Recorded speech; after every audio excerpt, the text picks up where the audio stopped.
The Frankly Speaking Roof Cam, brought to you by Boss Security in Horseheads. Contact them today for all your business and home security needs. We are back, broadcasting live from the Hesselson studio. In that studio, former Congressman, current Assemblyman, current Chair of the Steuben County GOP, Joe Sempolinski. Joe, thanks for coming Frank, back. good morning. Happy to be in the Crystal City. What'd you think of the UFC fights? Well, I think it's a neat thing. I do too. You know, why are we not celebrating the 250th? We got the World Cup, we got the UFC fights. And so I think celebrating the Knicks won a championship. The Knicks won the championship, which I'll say this: I'm an upstate New York guy. Mm-hmm. You know, I'm a Bills fan. I'm a Sabres fan. The one downstate team that ever since I was a little kid that I had a soft spot for is the Knicks. Yeah. And there's currently no upstate NBA team. Right. Boston lost their team a long time ago. So there's no competing team up here, and the Knicks were sort of this lovable underdog way that a lot of like the Yankees are not, right. Per se, right? And so to see them break their drought, which is not the longest drought in NBA history, but it's the longest one that's ever been broken. There you go. There's some other teams that have not won, and it's still going on. But I was very happy for the Knicks, and I'll say I got into the NBA playoffs in a way that I haven't since the Jordan era. Yeah. And I think a lot of people are the same way. So it's probably good for the sport. I'm a bandwagon fan. Yeah, I got into it. I was watching it. So I'm very happy. And the parade is today. Yeah. And apparently people were lining up at like 4 a.m. They said that there's people that would hire out their services for up to $950 to stand in line for you, like stand in your spot. So if you didn't want to, you wanted to wait and go later, you can say, here's your $950, thank you. Manhattan's going to be exciting, but yeah. Today in Manhattan is 1/10 or 100th of what will happen when the Bills win the Super Bowl and the city of Buffalo falls into the lake. This one off the rails. I just asked you about UFC, Joe. That's right. Hey, I like sports. I know. Yeah. So I think it was a neat thing. I think it was a neat thing that they put on at the White House. The optics are amazing with the flyover. Listen, I know Democrats hate everything that Trump does, but you didn't have a little bit of goosebumps when the flyover happened and you got Zach Brown singing the national anthem? Listen, we are the first large-scale experiment in representative democracy. We've been doing it for a quarter millennium. We should have some fun with it. We should be excited about it. It's a positive thing. And if you can't get into the 250th and all the things that are around it, I feel bad for you. And this was a cool way to celebrate Flag Day. I think so too. It happened to be Trump's birthday. I like how you missed that part. It's Flag Day. It's Trump's birthday. It's both of them. Happy birthday to the president. Mm-hmm. Happy Flag Day. Yeah. Happy UFC fight day. Yeah. I'm feeling good. I am too. We're gonna win the World Cup. I think. I think so. Yeah. All of it feels good. So last time we talked, you were zooming in live from Albany. I was, yeah. And that was, I think, on a Tuesday. End of session was about Thursday, Friday kind of thing. Yes. So what do you see now reflecting back at it? What do you think? End of session? So the last 2 weeks of session just psychologically felt like about 3 months. Okay. And some of that is just you are stuck in this one room, and it's like sort of this sensory deprivation sort of experiment, and you're voting on, I think we did like 600 bills in those last 2 months. Wow. It's crazy. So that is sort of a mental strain. Mm-hmm. But it's also felt like 3 months because we were doing about 4 months of work. Right. The budget should have been done in March. It wasn't. I voted against every budget bill myself. And one, concerned with the process. Two, concerned with overall levels of spending. And three, concerned with some of the policy that was tucked in. And then we finished that, and immediately we got to go into the last week of session and do what should be, 2.5 to 3 months of work in 1 week. Mm-hmm. And there's an upside to that because there was really no appetite to extend session. That's the logical thing I'm sure people are thinking, well, why don't you just stay in session and do more?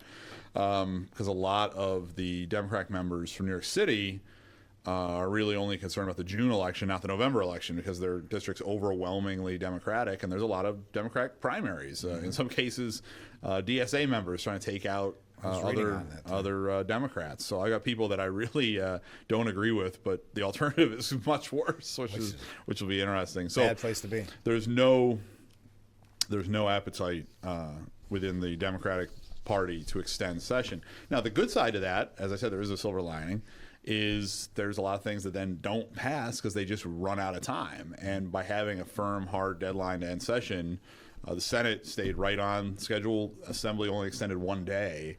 That maximizes the power of the minority party because we control how fast the chamber goes. We're the ones that control how long we debate things, whether we debate things, whether something gets an immediate vote.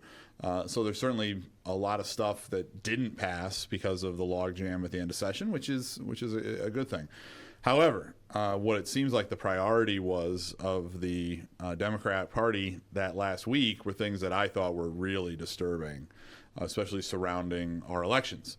And I debated all 4 of these bills. 2 of them are actual statutes, and 2 are the first stage of a constitutional amendment, which is a multi-stage process. For those who don't know, to amend the state constitution, you have to pass something twice, before an election, after election, and then it has to go to a referendum. So it's a longer process than just passing a bill. But we passed out of the legislature, and again, I voted no on all of this stuff, a bill to change who writes referendum on the ballots, because the last stage of constitutional amendment is a referendum. It was a bipartisan process from the Board of Elections. They want to make that the legislature describes. And you saw in Virginia where the referendum said, like, to restore fairness, vote yes for their map, whatever. You're going to see that going forward. They passed a law to change judicial districts in the 4th Judicial Department, judicial districts that have been in place since 1847. And that will net probably a couple dozen Democrat judges at the state Supreme Court level. And then 2 constitutional amendments we did the first passage of. One would move sort of all remaining offices that were not in even years to even years, which sort of really politicizes county and city races. They excluded New York City everywhere except New York City. So Corning would now move their city offices, Horning would now, Elmira, and the remaining county offices. And the way they'll handle vacancies, because you may remember we moved a lot of town and county offices by statute, the ones that we can move by statute. When people came up, they just ran for a term that was 1 year shorter. So you had a lot of people run for 1-year terms last year. They're not going to do it that way. They're just going to say when the term expires, it's a vacancy. And then the election is a year later. So in the case of something at the local level, that might be filled by a city council or something for a year. You know, mayor gets filled by city council or whatever their charter says. Who fills countywide positions that are vacant? The governor. So you may have a ton of upstate vacancies for DA, county clerk, you know, sheriff, if they come up in an odd-numbered year, where the governor gets to boot whoever's in there, put who she wants in for a year if this passes. You know, so it's really aggressive. Supreme Court judges, same thing. And then, most notably, we passed, again, I voted no on all this, a constitutional amendment that would strip all the anti-gerrymandering language out of the state constitution, allow partisan gerrymandering of state legislature, not just Congress, state legislature, and partisan gerrymandering of Congress as often as they want for Congress. Every 2 years, they can draw a new map. If, say, a Democrat gerrymander doesn't take out enough Republicans, they can draw a new map the next time and the next time and the next time. Those last 2, the people will ultimately get a vote on in either 27, almost certainly for the gerrymandering, 27 or 28 But the for problem the with other. that is don't they get to control the language of how that's going to be written? Yes. Then we just learn. So they can it can be one of those things where you're voting no, you don't like it, and it turns out you're essentially voting yes. Well, they can't flip it, but they can write it. Says if you want to save democracy, America, you got to do X. So they could be aggressive with it. It'll be whatever the legislature wants. I don't see them being fair with it. No, I don't either. Okay. I mean, just by definition, for something to get on the ballot, it has to pass the legislature. Therefore, you know the legislature is always in favor, at least the majority is, of all referendum. Otherwise, it wouldn't be on the ballot. And what really bothered me, what drove me straight up the wall, and so many media have forgotten and everything, is this was presented in the popular consciousness as if, oh, we have the Democrats have to stop Donald Trump. They're mad about Texas. They're mad about Florida. Which state did a mid-cycle redistricting first? Before Texas, before Florida. Here. The New York State did a mid-cycle redistricting last election, and everybody seems to have forgotten it. We held a press conference with Congressman Lawler. I saw that. And Mark Molinaro was in the back of the room. One of the congressmen who lost his seat in the last redistricting last election. And the press, even some senior members of the Albany press corps was like, well, the Democrats haven't done a mid-cycle redistricting. Yes, they did. One of the dudes that lost his seat's in the back of the room. You know, it's so there's like this memory hole where the Democrats have forgotten that everything that they are supposedly mad about the Republicans doing in other states, they already did or attempted to do multiple times in the last 5 years. Everything. So they have no ground to stand on. If you're looking for who started the redistricting war, don't look at the White House. Don't look at Austin, Texas. Don't look at even Florida. California. Don't even look there. You look at Albany, New York, and they've been trying to do this for the last 5 years while Joe Biden was president, not while Donald Trump was president. So they are the arsonists, and they're screaming for the fire brigade. Exactly. And the problem is, like you said, it's not getting fair coverage. And I'm just really concerned when we go to vote for it, because it really, at the end of the day, we voted for, or I should say against gerrymandering, and now they're just ignoring it. So is it going to be a lack of energy to go out and say why? They're just going to change again if they don't like the vote. The anti-gerrymandering language is not ancient in the Constitution. It was put in place in 2014. Yeah. The people, I think, made the right decision. And the Democrats attempted to pass an amendment in 2021 to water down the independence of the Redistricting Commission, make it more partisan. The people rejected that. So again, they've been trying to do this for 5 years, again, long before Donald Trump returned to the White House. And now they're going to have another pass. So I hope at the end of the day, the people who will have the final say on this, presumably in November of 27, will make the right decision, just like they made the right decision in 2014 and just like they made the right decision in 21. People don't like gerrymandering. No, and they shouldn't. No. We better take a break. Stay with us. Keep your comments, keep your questions coming in. We'll be right back with Frankly Speaking after this.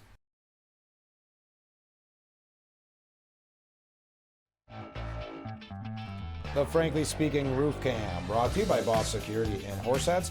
Contact them today for all your business and home security needs. We are back broadcasting live from the Hesselson studio. And I forgot this, Joe. Someone wrote you an intro.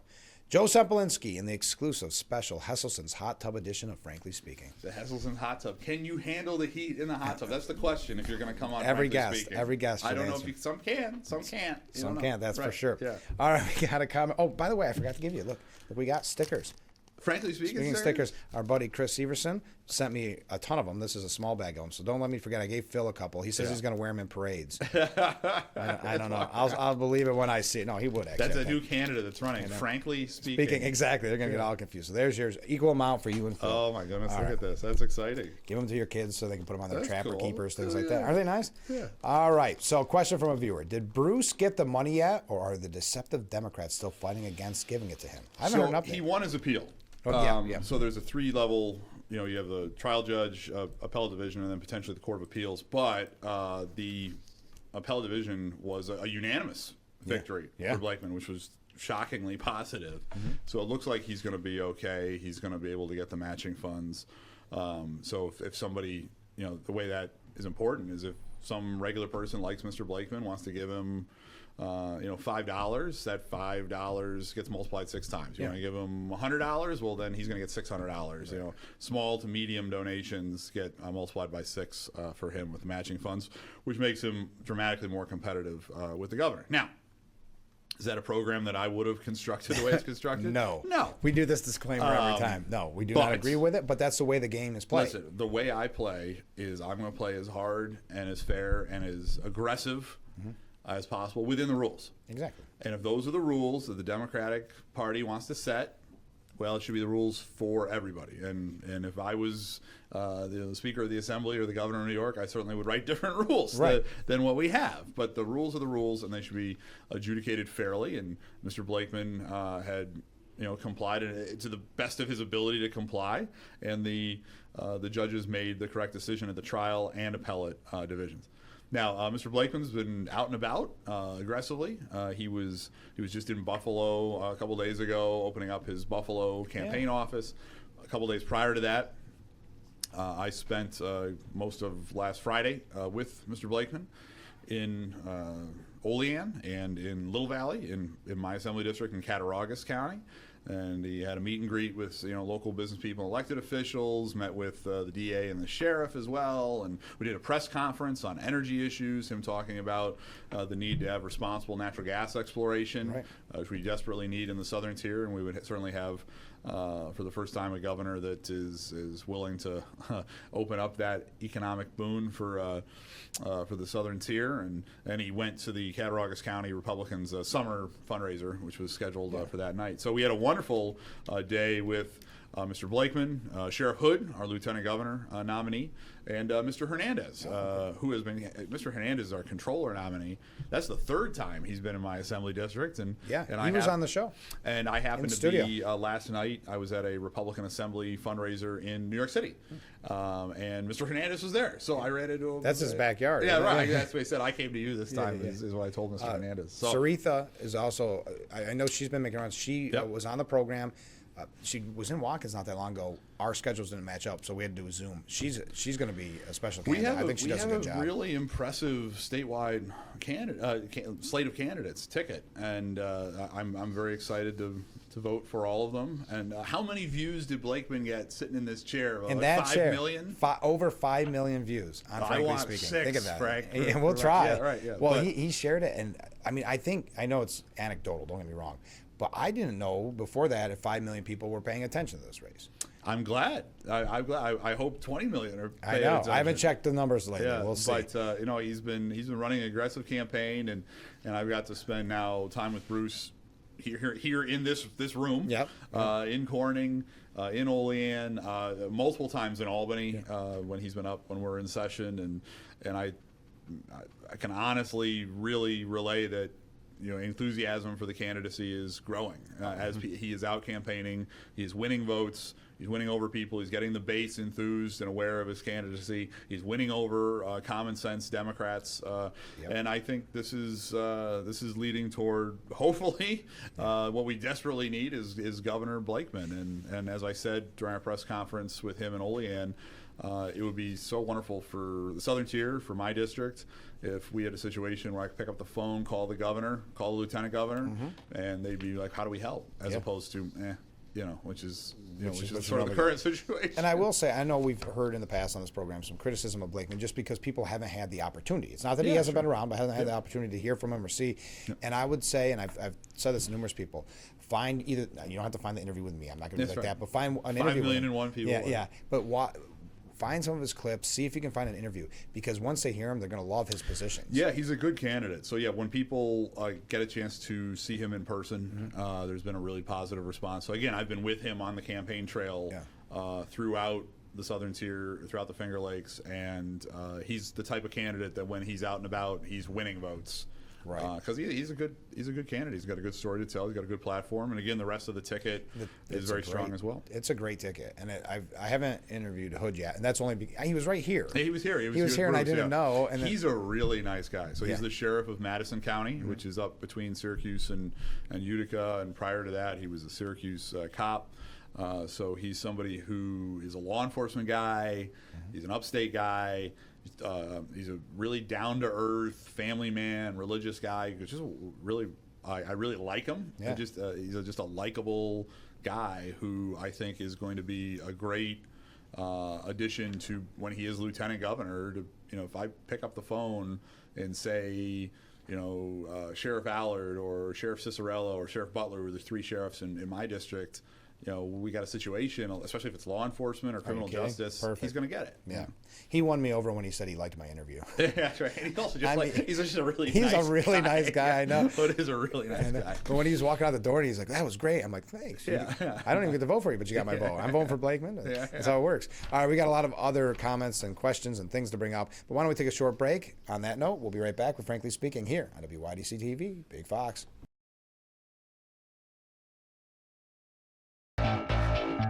The Frankly Speaking Roof Cam, brought to you by Boss Security and Horseheads.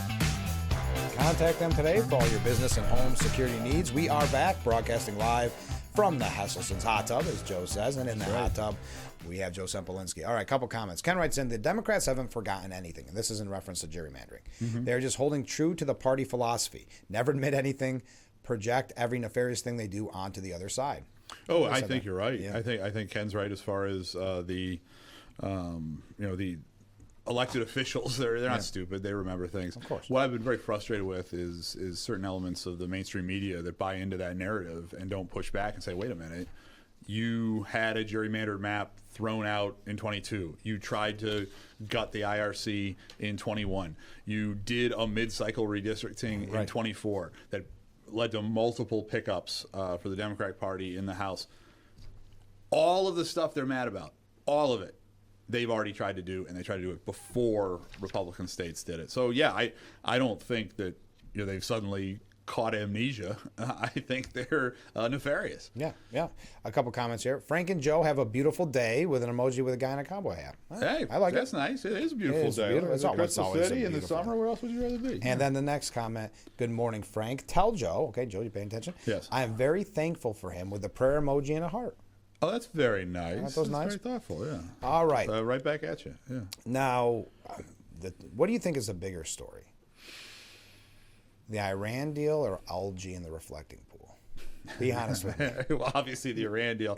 But media coverage wise. What I found interesting is, like, for instance, Gavin Newsom posting pictures of either the ballroom or the reflecting pool in mid-construction, and they're like, "Oh, this looks horrible" or whatever. And I saw some commentary on social media. It's like, he doesn't understand that you can finish public works projects. Yeah, well, that's a great point. because in California, you don't start a project, go through the process and finish it. You just spend billions of dollars to build no high-speed rail. It's pretty sad when Bill Maher's telling him, like, how did he even put it? Just drop the rail, brother. Right. Like that. Yeah. Just do it. Yeah. You got to stop. I mean, the reflecting pool, and what I love about what the president did is, if it was a Democrat one, you would have gone through 20 years of environmental review. Oh, right. Yeah. And we got to go through all these designs, and it could be some sort of political issue. Is this something offensive that they're worried about or whatever? Just like, he called some pool dudes to fix a pool. Yeah. And it's done. Yeah. And as far as by the way, I think I've said it before in the program, the ballroom. Yeah. I have been at major events at the White House. It desperately needs a large event space, because the White House just isn't physically that large. I know it sort of looms large in people's popular consciousness, and it's a beautiful building and what have you, but this isn't making changes to the executive mansion. It was a renovation effectively of the East Wing, which was the First Lady's offices. It's not even where the president's offices are. It is putting in place within the security perimeter a large event space that the country and the executive branch desperately needed, and it's going to be a lot safer. We saw what happens when you have large events at the Hilton or wherever. And it look was. what almost happened even at the White House outside. They foiled that at the UFC. So this is the ballroom is a fantastic idea. Fixing the reflecting pool is a fantastic idea. And unlike Gavin Newsom, Donald Trump can actually finish a project. Do you think the litmus test for 2028 Democrats will be if they'll tear down the ballroom or not? I think it'll come up. Yeah. I think it's going to be every debate, right? It's going to be one of these ones like, yes or no, raise your hand, and they're all going to be looking at each other like, listen. What they'll do is they'll realize it's a good idea, and they'll make some superficial change or something, because it's a really, really good idea that is going to be an improvement for how we handle state dinners or large events at the White House, and it'll be safer, it'll be better. The Democrats can rant and rave about it all they want, but it's an infrastructure improvement to that complex. Comment from a viewer: my polling place has changed from Elmira to Southport. Was there any gerrymandering in Elmira? And that's not that. I think, wasn't there a big recently where they were cutting back on a lot of the polling places? Yeah. So what they've done is they've allowed election districts to be a little bigger, and the idea is then if you have bigger election districts, you need fewer polling places, right? So. For instance, in Corning, there used to be many polling places, and now it's one. That's more of a consolidation of polling places than election districts, because those are city council wards, so it's a little different in the city. But if you go out into the towns, you might have a town that used to have, like for instance, my town used to have 4 election districts, and I think it's got 3 now, or what have you. So that is a statutory change that allowed there to just be larger election districts. That might lead to it. Now, this may also just be somebody at the Chemung County Board of Elections just decided that a location was a better or safer or more accessible or location, and sometimes places where you're doing it, they can't do it anymore for a variety of reasons. So it could be just a local decision on what is best for the electorate. It could also be because election districts have shifted. Election districts don't tend to really be gerrymandered because there's no incentive to, because you don't really elect legislators by election district. You elect them by legislative district or assembly district or senate district. The election district tends to be just a mechanism by where the machine is, and then you count the votes. Ken writes in, Frank, we lost cable and internet in Horseheads.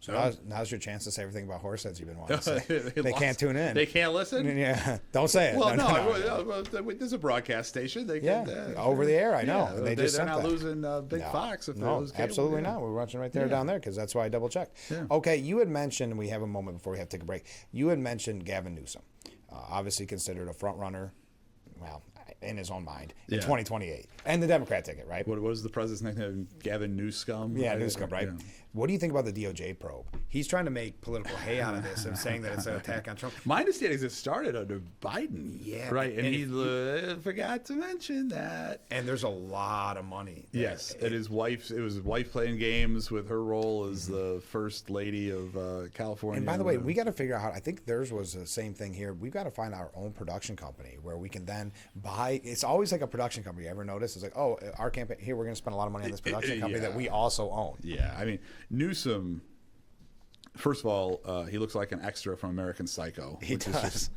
But this guy is such a failure. Mm-hmm. Now we're asking questions of whether he might be corrupt, and we'll see where the investigation goes. But yeah, he's trying to portray this as if the DOJ is coming after him because it's Trump or whatever. It started before, and again. What did they do to Trump? Yeah. Under Biden, but it's a whole separate thing. Yeah. But this guy has no accomplishments. No. This guy has been a disaster as governor of California.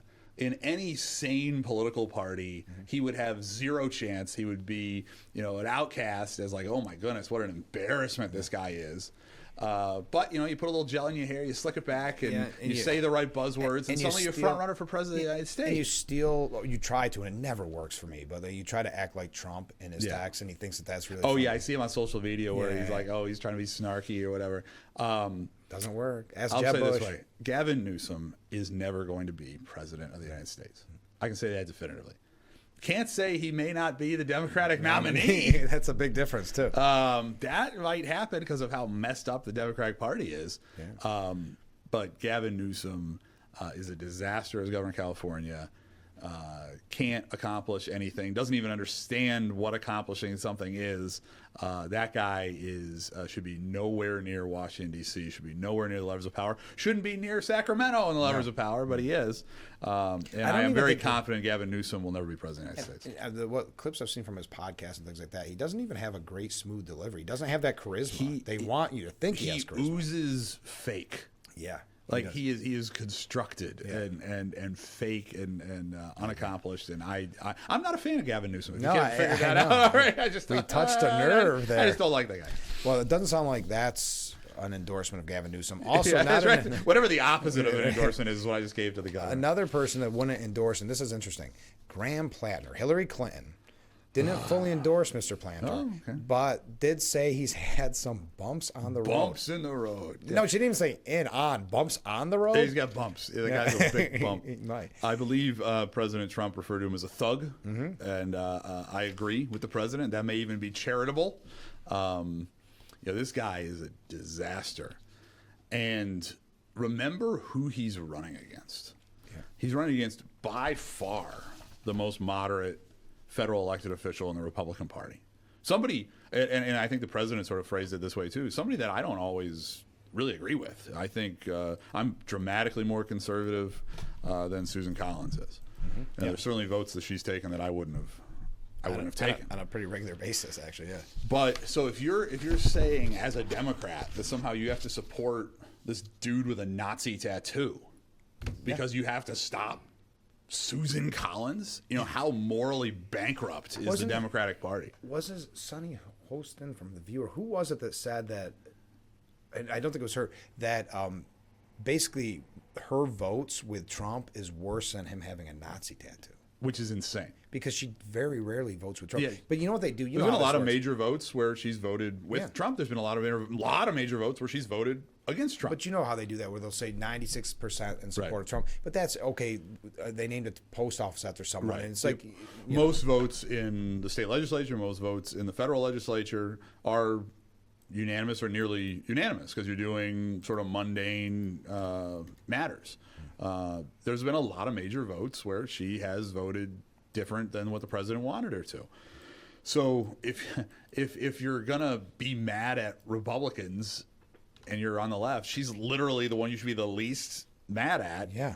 And again, imagine if a Republican had a Nazi tattoo for years. They tried to go after Hegseth. It wasn't. Right. Remember, they tried to suggest there was something there was something nefarious about his tattoo. So they go after justices of the Supreme Court's wife because they fly a patriotic flag. Yeah. If the Democrats didn't have double standards, they'd have no standards at all. Yeah, right. And they are morally bankrupt. They're a political cartel, not a political party. Mm-hmm. And if you support Mr. Plattner, just know you're supporting somebody that's effectively a Nazi. Yeah, and that and his personal life, my goodness. Yeah, and for a party that throws around Nazis so much, right? Everything Trump does not to just say, let's forget it this time. Yeah. Just and all by the of way, a sudden, your argument, the best argument to have is he didn't know. Does that make him apparently he's a military history buff? Yeah, so that's iffy. Oh, I think that was. I think that was a lie from the beginning. And you got his ex-girlfriend saying that. He absolutely because he said it reminded him that Americans were the bad guy. Okay, enough on him. I know it's Maine, but the fact that, and I noticed the coverage was pretty forceful against him, and then now that he's the nominee, everything's good. I think that was certain elements in the Democratic Party trying to figure out a way to get out of it, and he was too popular with the Democratic Party base. That tells you everything you know about the Democratic Party base. Scary time. And talked about what you were saying earlier. There's going to be some DSA candidates that are victorious come November. There are people running for the state legislature who I vehemently disagree with, and who have a DSA member running against them in their primary. Who I'm like, this may be something where you're going from bad to a lot worse, and you get 7 or 8 or 9 Mamdani clones. Yeah. And that's not good for New York State. No. All right, we better take a short break. Stay with us. We'll be right back with Frankly Speaking here on WYDC TV, Big Fox.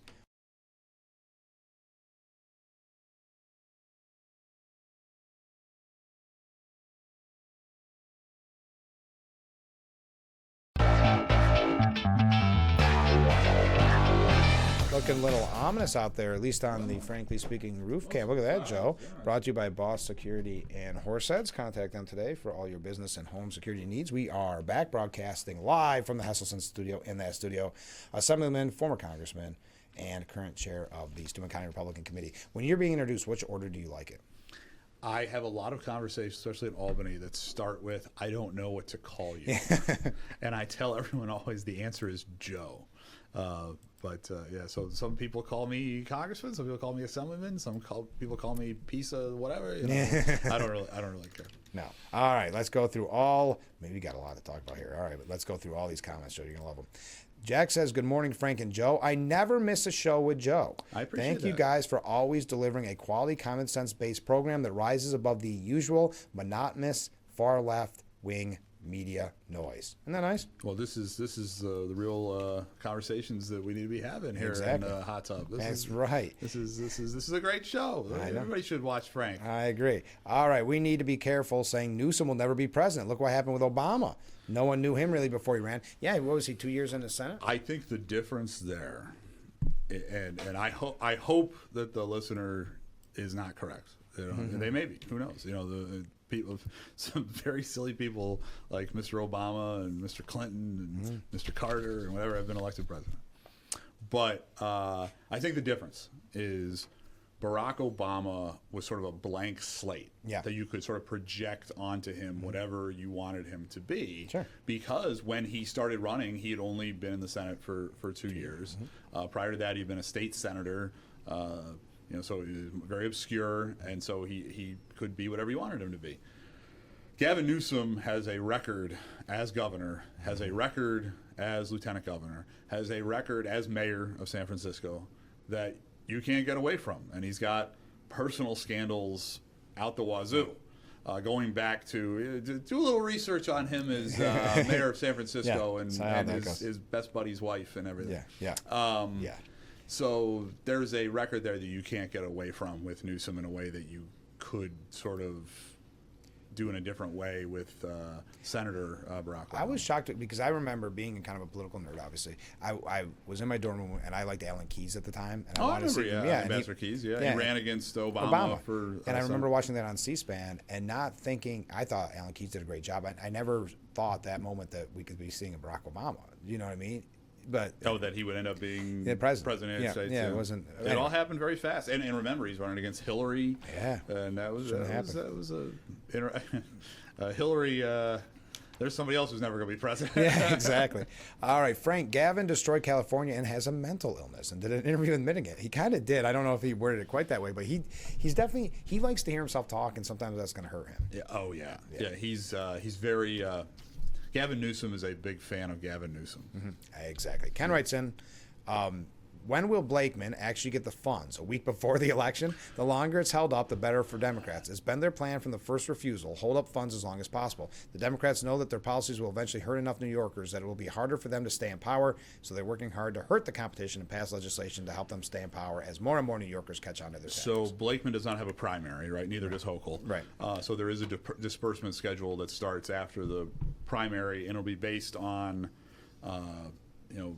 donations that he received that are matchable, which would be from New York State residents who are giving up to the first $250, and people who give up to $1,050. The first $250 is matchable. If you give more than that, it's not matchable. I believe is the exact current statute. But there is a set disbursement schedule, and once you hit the thresholds as far as number of donors and amount of contributions, then you receive a disbursement on that schedule for the donations you've gotten, and then you can continue to claim donations throughout the rest of the general election up to a cap. In each office has a different cap for it. So it should happen as a matter of course throughout the late summer and fall. So it's not something where, if they're following the rules, which is asterisk, big if, whatever, it's not something where it should be delayed all the way to the end. And again, his wins in court have been resounding and correct, in my opinion, and not in front of all Republican judges, for the record. No, and it just looked like it was so partisan from the jump. Oh, yeah. And there was no denying it. But we got to take our last break, so get your last second comments in for Joe. We're going to ask him about the upcoming primaries, which is less than a week, isn't it? That went fast. Exciting. Next Tuesday, 23rd. Yeah, coming up. Stay with us.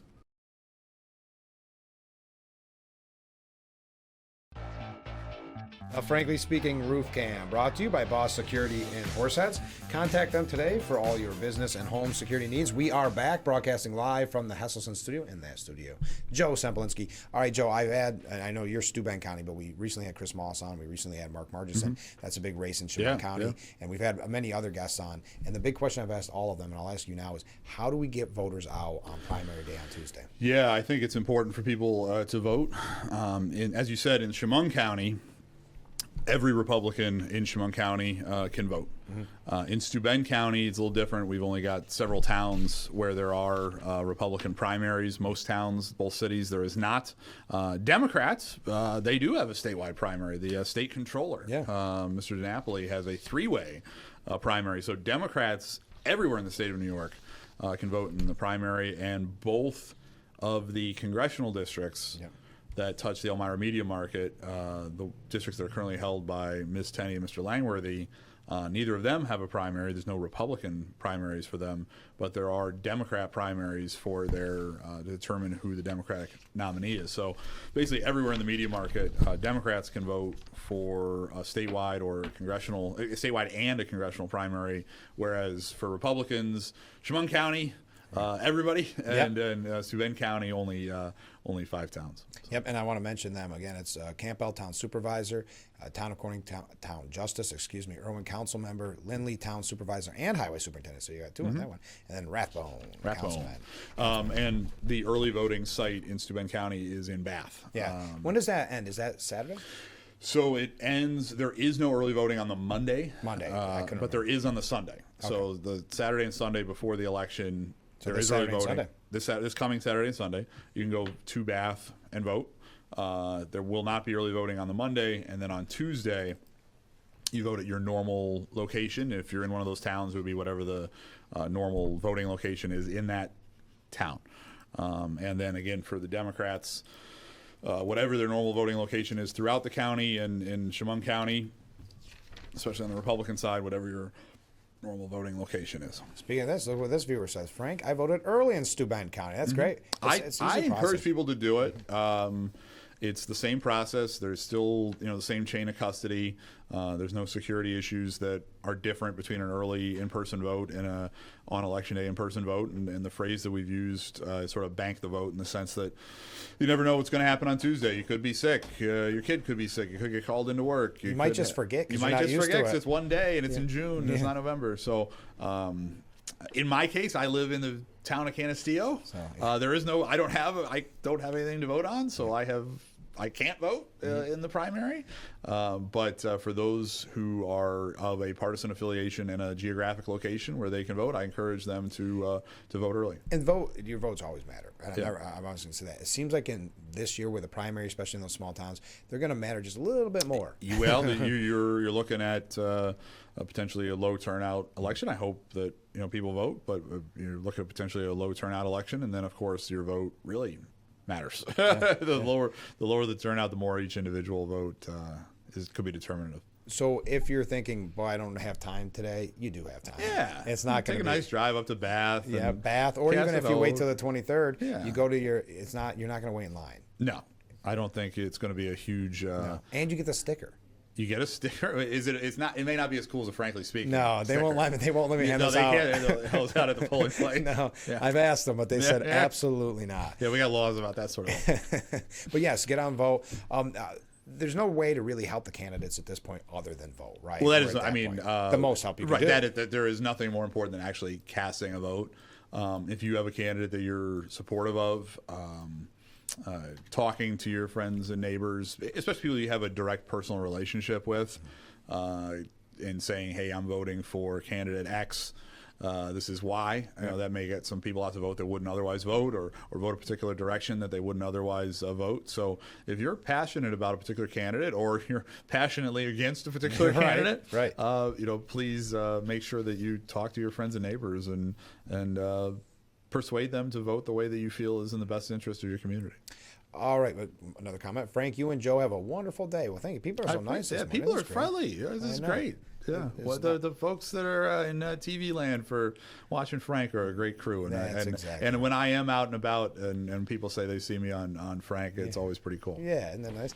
All right, before we go, what's your July 4th look like? 250 years celebrating. We had a poll recently that showed I think 23% of Democrats, only 23 said that they would put on an American flag. Will you have an American flag out? Well, I am going to be celebrating the 250th vigorously, and certainly we want to fly our colors. And what's cool about the street that I live on is you look down the street and there's flag.